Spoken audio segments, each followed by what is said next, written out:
Hello বন্ধুরা, নিয়ে এলাম দোকানের স্বাদের মতন খাসির মাংসের চর্বি দিয়ে ঘুগনির একটি মজাদার রেসিপি। এটা কিন্তু লুচি, পরোটা আর রুটির সাথে দারুণ লাগবে খেতে। শুধু শুধু খেতেও কিন্তু অসাম লাগবে। তো চলো শুরু করে দিই আজকের রেসিপি।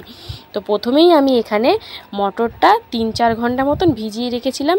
তো প্রেসারে দিয়ে দিয়েছি ভালো করে ধুয়ে। এবারে কিন্তু এটাতে 4 থেকে 5টা মতন সিটি দিয়ে দেব। তো একটু গলা গলা ভাবই করব, তাহলে কিন্তু ভালো হবে। এই দেখো মটরটা দেখেছো সুন্দরভাবে কিন্তু সিদ্ধ হয়ে গেছে। তো এবারে আমি এটাকে রান্না করার জন্য একদম তৈরি। তো চলো এখানে কড়াই বসিয়ে তরকারিটা শুরু করে দিই। কড়াই বসিয়ে দিয়েছি।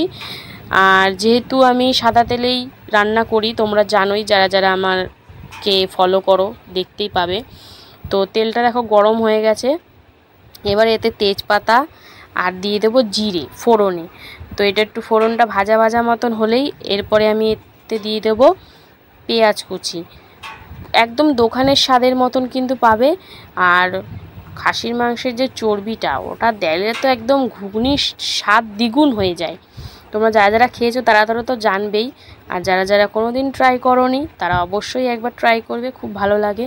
তো পেঁয়াজটা দেওয়ার পর একটু ভাজা ভাজা হওয়ার জন্য কিছুক্ষণ ভাজবো, একটু পেঁয়াজের কালারটা চেঞ্জ হওয়ার জন্য। তারপর দিয়ে দিলাম 2-3টে লঙ্কা চিড়ে। এরা তোমরা দিতেও পারো, না দিতেও পারো। আমি একটু দিলাম, ফ্লেভারটা আসবে সেই জন্য। কাঁচা লঙ্কার যে ফ্লেভারটা, সেটা আমার খুব ভালো লাগে একটু চিড়ে দিলে। তারপরে দিয়ে দিলাম কেটে রাখা 2টো মিডিয়াম সাইজের আলু, একদম ছোট ছোট ডুমো ডুমো করে, যেমন আলু চচ্চড়ির আলু থাকে সেরকম দিলাম।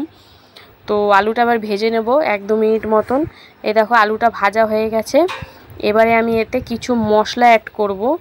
তো প্রথমেই দিয়ে দিচ্ছি কিন্তু আদা, কাঁচা লঙ্কা আর রসুন একসাথে বাটা। তারপরে হলুদ গুঁড়ো দেব, জিরের গুঁড়ো দিচ্ছি। তারপরে দিয়ে দেব কাশ্মীরি লঙ্কার গুঁড়ো, জাস্ট কালারটা চেঞ্জের জন্য, ঝালের জন্য। তো মানে কাঁচা লঙ্কা বাটা দিয়েছি আর 2টো চিড়েও দিয়েছি। তো কাশ্মীরি লঙ্কার গুঁড়ো দিলে কালারটা চেঞ্জ হয়, দেখতে ভালো লাগে। আর দিয়ে দিলাম কিন্তু এতে আমি ধনিয়া গুঁড়ো। সব দেওয়ার পর মশলাগুলো একটু সামান্য জল দিয়ে এবার কিন্তু সুন্দরভাবে কষিয়ে নিতে হবে মশলাটা। তো দেখো মশলাটা সুন্দরভাবে কষে গেছে, একদম শুকনো শুকনো হয়ে গেছে। তো এইবারে আমি এতে দিয়ে দেবো ছোটো ছোটো করে কেটে রাখা চর্বিগুলো। খুব একটা বড় বড় কাটিনি। আর যেহেতু আমার আলুটা ভাজতে ভাজতে সিদ্ধ হয়ে গেছে, মটরটাও সিদ্ধ আছে, সেই জন্য আমি একদম ছোটো ছোটো করে দিয়েছি, যাতে ভালো লাগে দেখতে, মানে সব কিছুর সাথে অ্যাডজাস্ট হয়ে যায়। যেমন মটরটাও ছোটো ছোটো, আলুটাও ছোটো ছোটো, সেই জন্য চর্বিটাও ছোটো ছোটো করে দিয়েছি। তো চর্বিটা দেওয়ার পর একটুখানি 1-2 মিনিট মতন একটু ভাজা ভাজা করে তারপরে এবারে এতে দিয়ে দেবো কিন্তু সিদ্ধ করে রাখা মটরটা। এই দেখো মটরটা সিদ্ধ করে রাখা, সেটা দিয়ে দিলাম। তো একটা সুন্দর গন্ধ বেরিয়েছে, মানে খাসির মাংসর চর্বিটায় যেমন একটা সুন্দর গন্ধ থাকে, খাসির মাংসের গন্ধটাই আলাদা থাকে, যেটা মানে শুনলেই মানে গন্ধতেই মানে অর্ধেক পেট ভরে যায়। তো এরপরে স্বাদ অনুযায়ী লবণ দিয়ে দিচ্ছি আর দিয়ে দেবো সামান্য একটু চিনি। দেওয়ার পর ভালো করে একটু নাড়াচাড়া করে নিচ্ছি। এবারে কিন্তু সুন্দরভাবে ফুটিয়ে নেওয়ার পালা। এই দেখো একদম টকবক করে ফুটে গেছে।